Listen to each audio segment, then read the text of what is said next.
Nabi Bakrin Siddiq radhiyallahu anhu dawe adzulumatu khamsun. Dawe Abu Bakar kegelapan itu ada 5. Mergo Abu Bakar wong saleh, nek kegelapan yo luwih akeh. Dadi rapati apal nek jumlahe akeh rapati apal. Roe muk piro? 5. Nah, zaman akhir ora terima 5 ribuan napa? Nomor 1 hubud dunya. Seneng dunya. Seneng dunia macam-macam, seneng pangkat, seneng apa saja yang tidak mengantarkan ke akhirat. Iku darani napa? Dunia. Atau apa saja yang murahan, iku darani dunia. Kalau terangno definisi dunia, dunia kata dana ya dunuan. Ana sing ulama nasrib sangka dania terus ditakhfif hamzah dadi daniah terus ditakhfif hamzah dadi ya daniyah terus ngikuti wazan fula jadi dunya. Jadi anggar barang sing hina itu jenenge apa? Dunya. Atau barang sing dekat itu jenenge dunya. Kemanane dunya saiki, dana itu maknane dekat. Akhirat nanti. Semua wae kok sesuai paham. Sehingga sesuatu yang tidak murahan kayak sujud, kayak sedekah, kayak ngaji itu ora dunya. Ini kesaksian akhirat. Sehingga ketika Ibnu Khaldun itu Allah itu ngeritik dunia ya yang perlu dikritik. Bahkan kadang akhirat pun dikritik pangeran, swarga pun kadang dikritik pangeran. Nak waya perlu dikritik karena ada konteksnya. Ada apa? Konteksnya. Misalnya begini. Saya punya kitab namanya Khilyatul Auliya atau Baqatul Asfiya. Saya sampai sekarang belajar kitab itu terus. Ini sekitar 14 jilid. Ini kitab Induan Ikhya. Saya berkali-kali ngomong di mana-mana. Imam Ghazali dalam hal manaqibul akhyar, sejarah orang-orang pilihan itu nginduk kitab nomor Khilyatul Auliya itu 14 jilid. Dalam ilmu tasawuf beliau nginduk kitab jenis Qutil Qulub, ini karangan Abu Thalib Al-Makki. Dalam fikih tentu beliau nginduk gurunya Imam Haromen. Dan memang kitab itu harus nginduk, kalau tidak namanya mukhtarik, bikin-bikin. Memang syaratnya ulama harus muttabi, dia hanya pengikut, tidak boleh apa kreasi. Kalau kreasi namanya bid'ah, bid'ah. Kalau terang, di situ ada cerita ada seorang sufi bodoh ngeritik dunia entek ngamas. Dunia itu serana bener, dunia itu nggon batang, dunia itu jifah batang. Sing berebut batang ya siap-siap rebutan mbek asu, pokoke ngomong wis ndek ndi. Sayyidina Umar itu agak tersinggung dengan makalahnya orang sufi yang bodoh ini. Ya, rata-rata orang sufi memang bodoh, kecuali gelem ngaji fikih.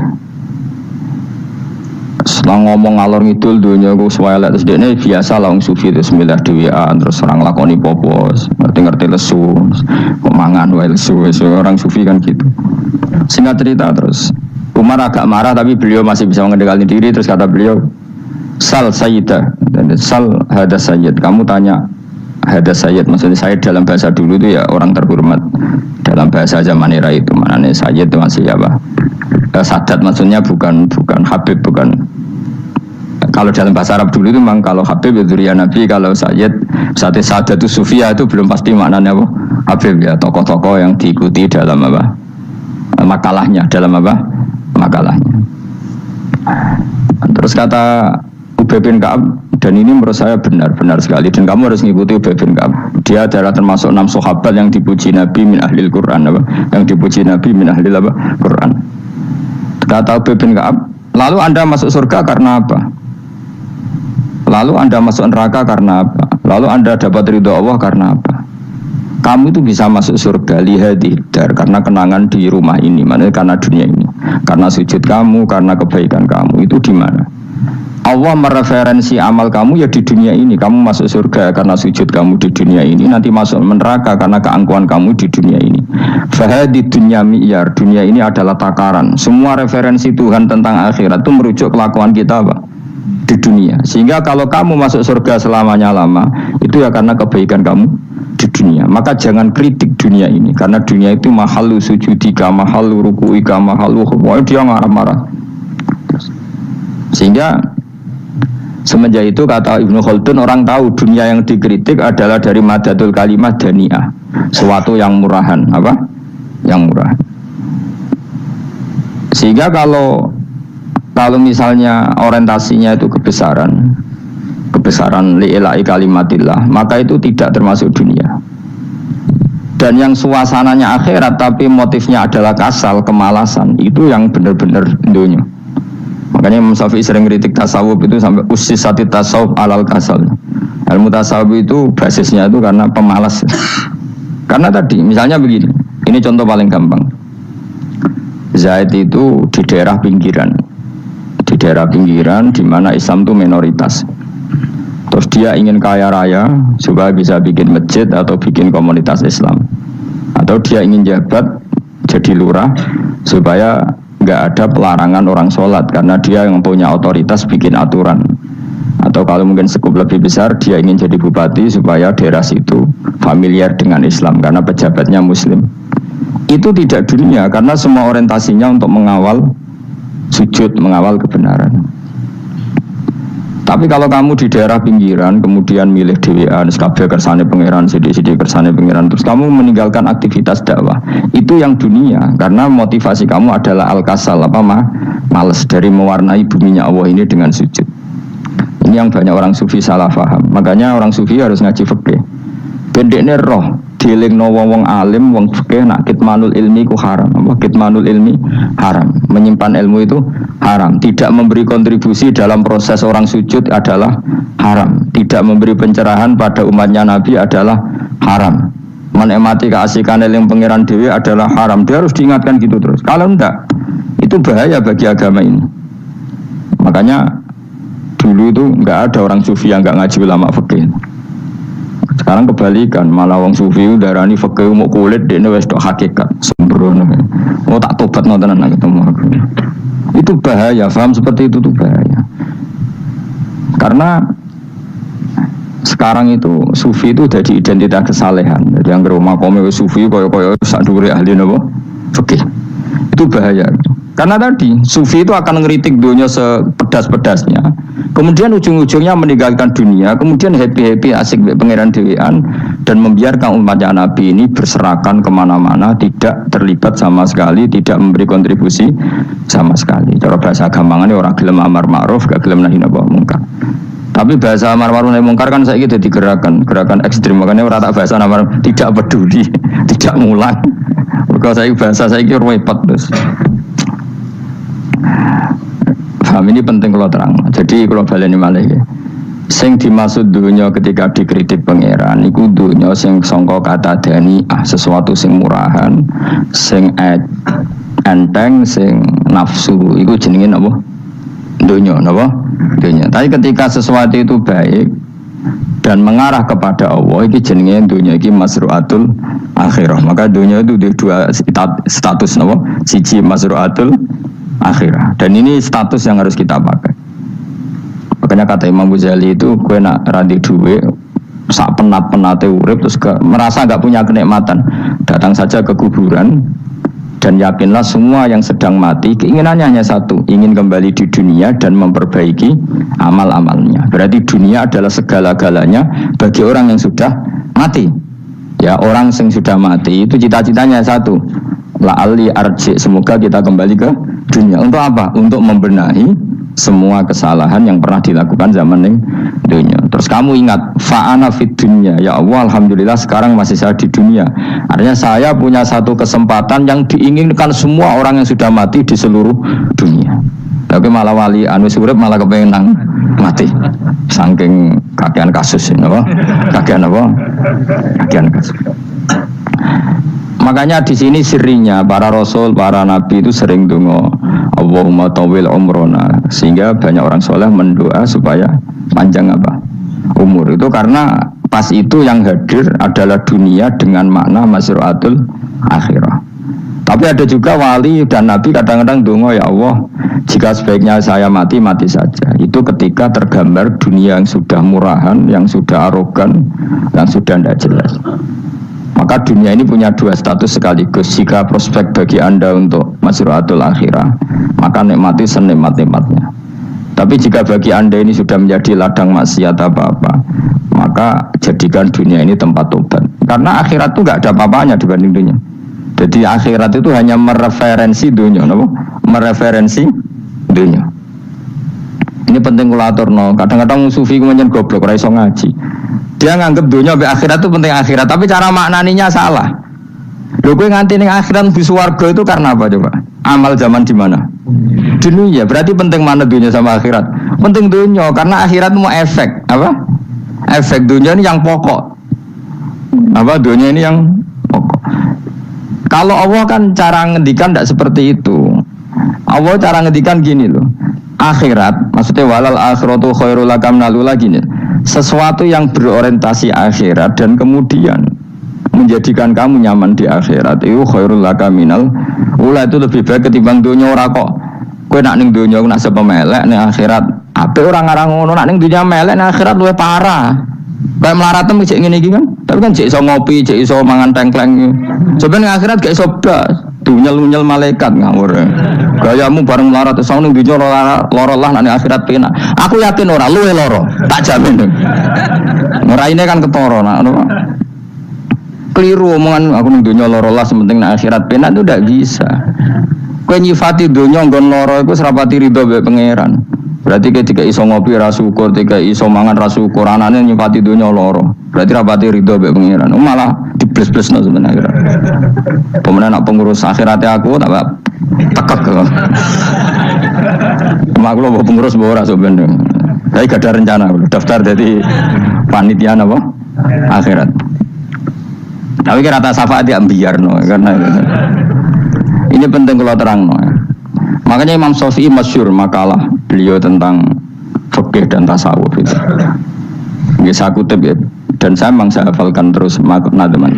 Faqihan wa sufiyan fakun laisa wahida fa inni wa haqqu wa iyyaka ansahu. Terus kata beliau mensifati orang fikih fa hadza qasin lam yazq qalbuhu tuqa. Wa hadza jahulun kaifadul jahli yasluhu, itu masyhur. Di dunia ini identitas di dunia kita, dunia ulama itu hanya dua. Kalau enggak sufi ya faqih. Kamu jangan jadi salah satu.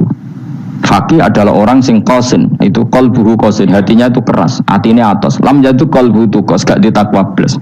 Wong faqih ora ditakwa blas, gak di empati blas. Tapi orang sufi itu ada jauh ini malah geblek blas, malah parah meneh. Sing sitok atas hatine sitok geblek dari Imam Syafi'i. Kena protes berarti Imam Syafi'i aja protes aku. Kenapa begitu? Misalnya gini orang fikih. Kalau bapak nyontohkan tuh gini. Orang fikih itu punya aturan. Misalnya kalau ruko tidak begini nggak sah. Sujud kalau nggak begini nggak sah. Sholat kalau tidak begini nggak sah. Oke, aturan itu baik. Tapi punya keangkuhan berpikir. Misalnya ada orang desa terbelakang. Misalnya di pedalaman Gunung Kidul, Kulon Progo. Ada orang yang ditobatkan orang-orang sufi. Orang sufi itu ya sing rodok goblok-goblok itu. Misalnya nobatkan. Enak wae wong fikih melok nobatno tapi tahu-tahu bilang ini sholatnya enggak sah, rukuknya enggak sah, Fatihahnya enggak sah. Jare sing sufi, wah semane nobatno ora iso salat ta ora disahno. Si sufi ya goblok pisan, ketika ngawal si ajudannya tadi sholat enggak dikawal. Sehingga banyak aliran di Jawa sholat ala kali Joko ya ono Fatihah mau meneng tok. Sitok sujud tok. Jadi ini sitok atas hati ini, orang gelem bina tapi muni rasa.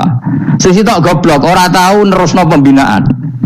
Akhirnya yang mandek ning satu kesalahan dan diwaris ya bergenerasi-generasi.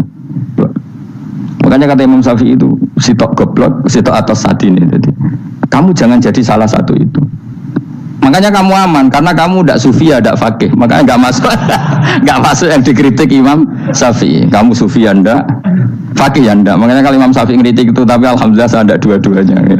Yang tidak sufi, tidak fakih. Karena orang sufi itu kalau ditelusuri itu memang kesalahannya terlalu banyak.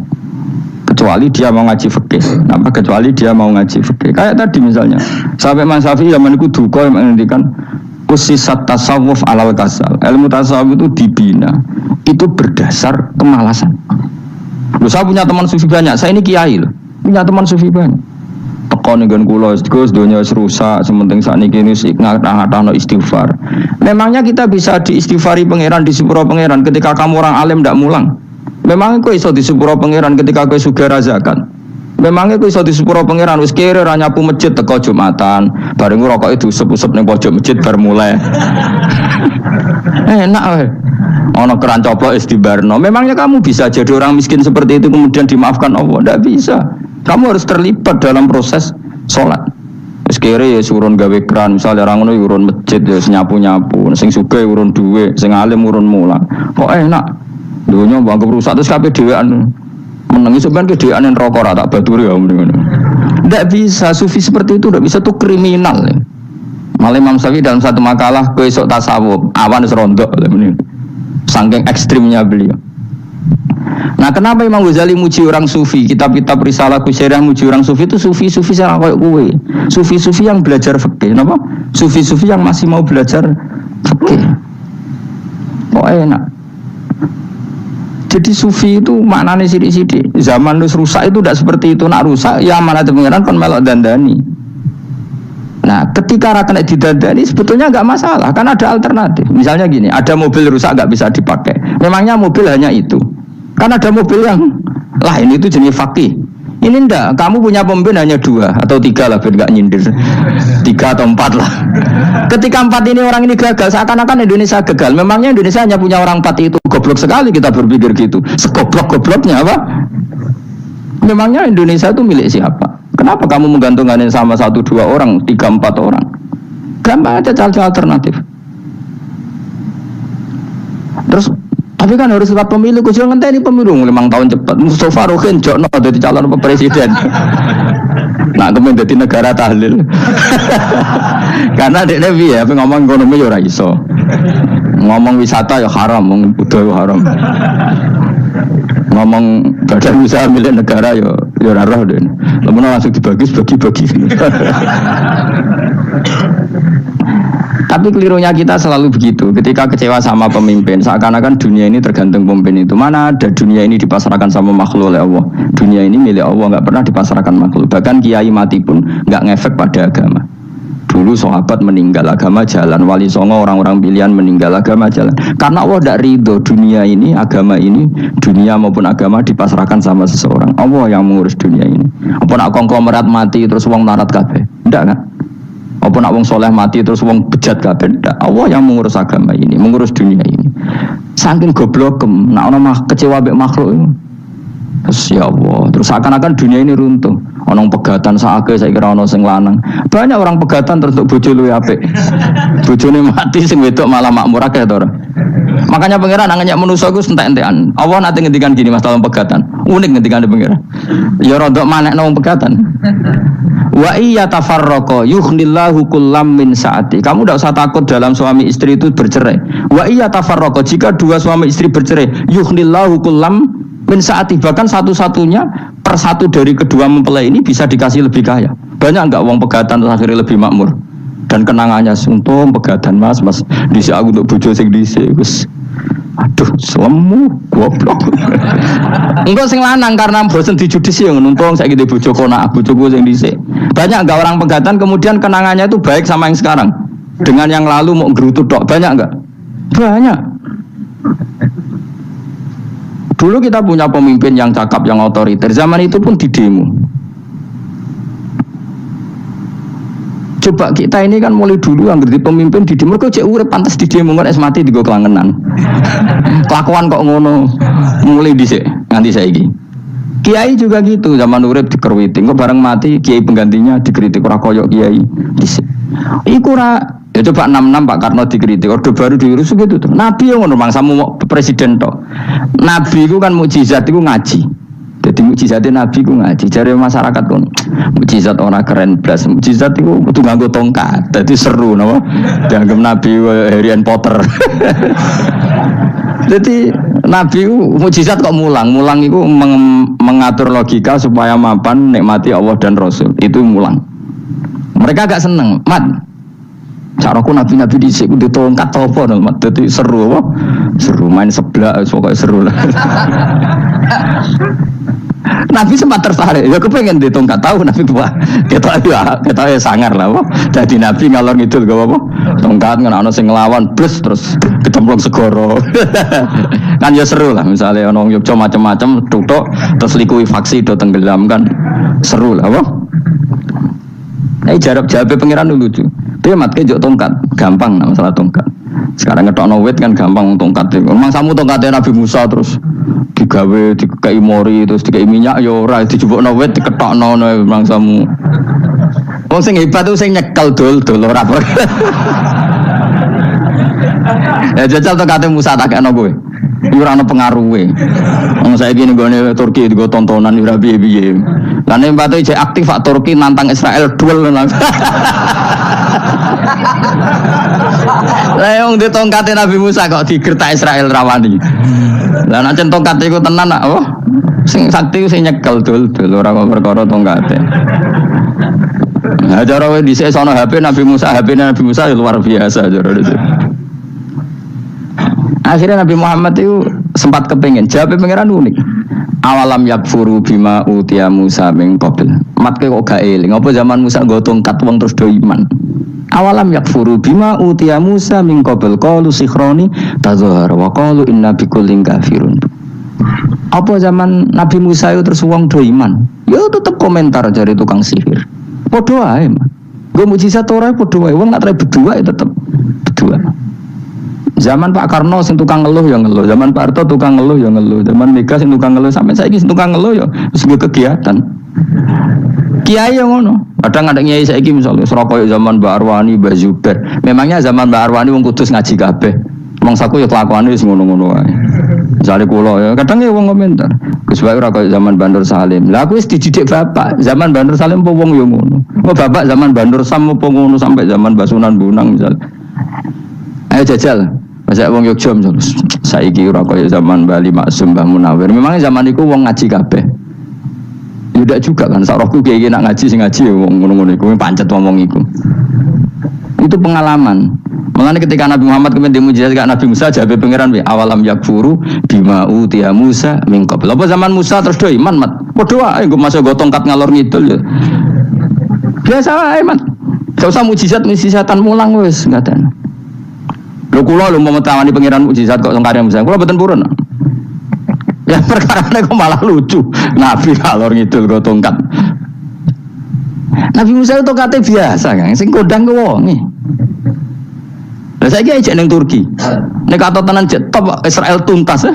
Suwabet terus likuifaksi tutup suwabet meneh dadi negara bebas wong Israel. Terus Rajab Tayyip manggon kono. Ku aneh-aneh wae.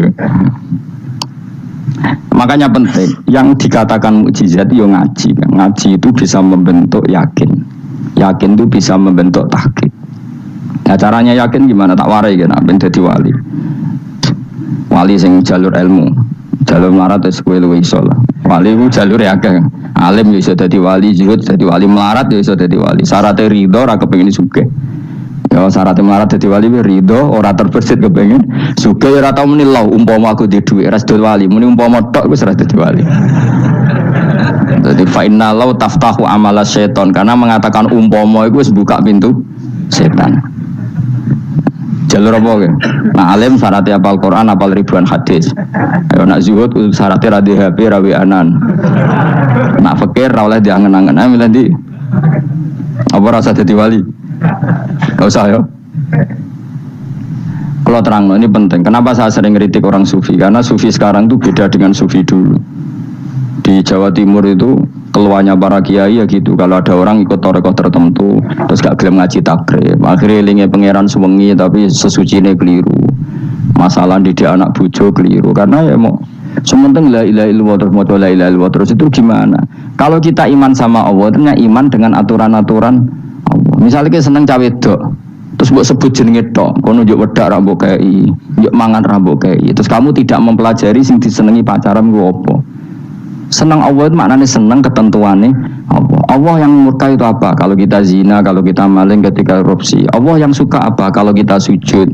Lalu syaratnya sujud apa? Harus dalam keadaan suci dari hadas besar maupun hadas kecil dan tempatnya tidak ada najis. Bahkan harus gitu. Itu senang Allah kok menurut Allah sewengi terus pingsan, kesemper, terus nak tepak harus darani wali. Harus darani wali ono salam template. Wah apa-apaanan. Kan cara bapak kula saking kerase. Lah wong diarani wali nek melete keren aku jare. Tak top aku jare. Lah kok saged, Pak. Paling zaman akhir diarani wali dadi gula, wong salah templek ngekeki dhuwit. Tapi nak wong alim diarani wali sing dadi pinter akeh. Coba jajal lah wis ayo. Nak ora percaya Ruhin maklumno nak saiki wali, nak ora dadi gula mbek dhuwit. Ayo saiki umumno nak Ruhin iku wali. Reaksi masyarakat kira-kira piye? Salam template terus nggak malu merek rokok Ruhin, misalnya rokok apa ya terus ditukokno. Tapi umat dapat apa juga? Tapi ketika orang terkenal alim, umat dapat banyak karena bisa ngaji, carane sesuci piye, carane zakat, piye yang wajib zakat apa saja, carane dekat.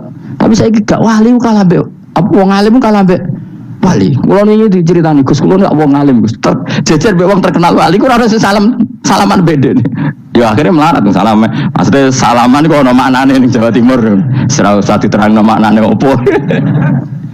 Wah kere, wah gue bodoh ya wong alim mau kasut tam dulu. Dene kasutnya perkara hasilnya itu.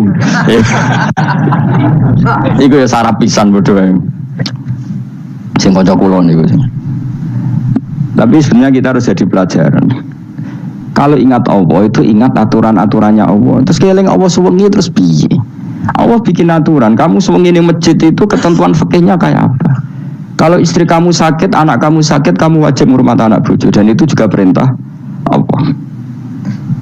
Terus eling Allah dulu nggak ada zaman Nabi seperti itu. Nabi itikaf sungi di masjid pikir wiridan, ya mulang biasa. Wiridan sekadarnya, habis itu Nabi yang ngajar biasa. Siapa yang tanya tentang haid, siapa yang tanya tentang ghanimah, siapa yang tanya. Jadi yas'alunaka 'anil anfal. Ketika mereka iskal, lalu ghanimah cara bagi gimana ya Rasulullah? Dibagi walamu annama ghanimtum min syai'in fa anlillahi khumusahu wal Rasulullah 1/5. Ada yang tanya lagi, was'alunaka 'anil makhid. Istri saya cara haid tidak normal ya Rasulullah. Kadang-kadang over. Terus disebut itu istihadah apa? Ditanyakan.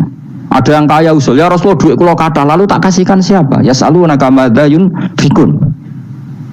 Ora kok terus eling pangeran sungi-sungi terus do ngantuk, bariku keturu, bariku makan-makan ora ono ngono. Coba jika seseorang terkenal wali itu paling untung udekne. Ini bukan kritik kan. Memang harus dikritik. Sing kritik aku enak kowe kualat, kowe ra wali kok kritik wali. Kowe cuma melok-melok. Karena apa? Kita ini syafaqatan li hadil ummah, kita kasihan umat ini mencintai kiai, kemudian tidak dapat apa-apa dari kiai itu. Caranya apa ya? Kita mulang. Makanya Rasulullah itu masyhur kan di sebuah hadis, sama cari di Muqaddimah Majmu', di Muqaddimah Ihya, hampir semua kitab ulama top itu menceritakan hadis ini. Nabi ke masjid, ada satu kelompok yang nangis-nangis dungu, ada sekelompok yang mulang fikih. Mulang itu ya, iki halal, iki haram, iki sholat begini nggak sah, ini pokoknya mulang aturan-aturannya pangeran. Nabi ngadeg, kemudian Nabi bilang gini, kilakuma ala khairin, dua kelompok ini sama-sama baik. Tapi apa yang terjadi? Amma haula fayatuna waha, mereka adalah kelompok-kelompok yang minta sama Allah, insya'a ajaba wa insya'a la. Kalau Allah mengendaki ya disebadani, kalau enggak ya enggak. Tapi ini kelompok yang membicarakan hukum-hukumnya pangeran, pasti Allah ridho. Wa innama bu'istu mu'alliman, memang sing jenenge Nabi itu untuk mengumumkan halal haram, maka Nabi terus ikut yang kelompok belajar tadi. Karena dikatakan coba Nabi diutus jadi Nabi itu apa? Saya tanya, bikin aturan, caranya tawaf ke Ka'bah begini. Dulu tawaf itu udo, dulu tawaf itu bawa hubal lata, dulu tawaf itu dengan penuh kemusyrikan. Nabi datang, cong tawaf itu aturannya gini, nggak boleh ada yang berbau syirik. Caranya tawaf 7 kali, baca kalimat ini. Sa'i juga gitu.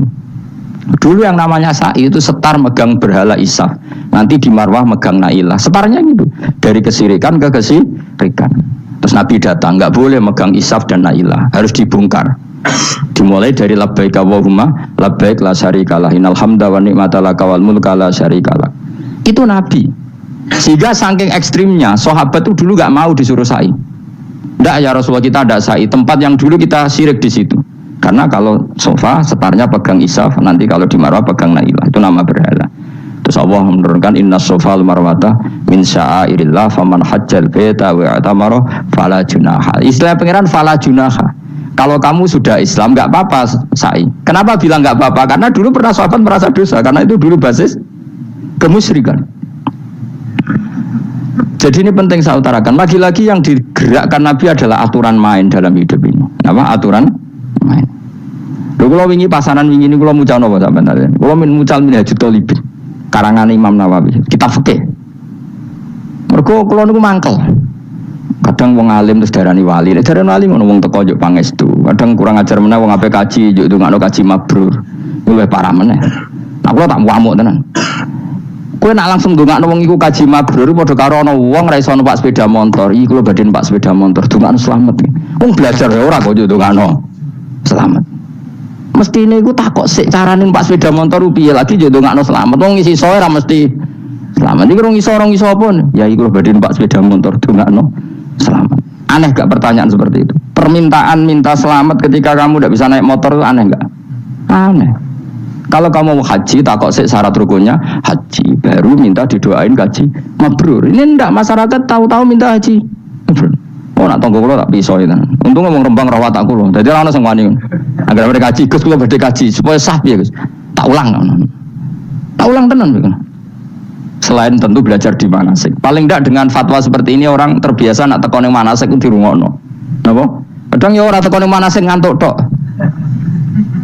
Itu tidak bisa, harus diwarai. Misalnya tawaf dimulai dari Hajar Aswad dan usahakan menjauh dari Ka'bah 1 meter atau setengah meter. Karena kalau terlalu mepet Ka'bah, takutnya tadi nginjek pondasi Ka'bah. Jadi tidak ngitari Ka'bah tapi tawaf di atas Ka'bah. Kedua, kalau terlalu dekat, kiswah Ka'bah itu mulat tohah bitin. Kiswah Ka'bah itu penuh dengan minyak.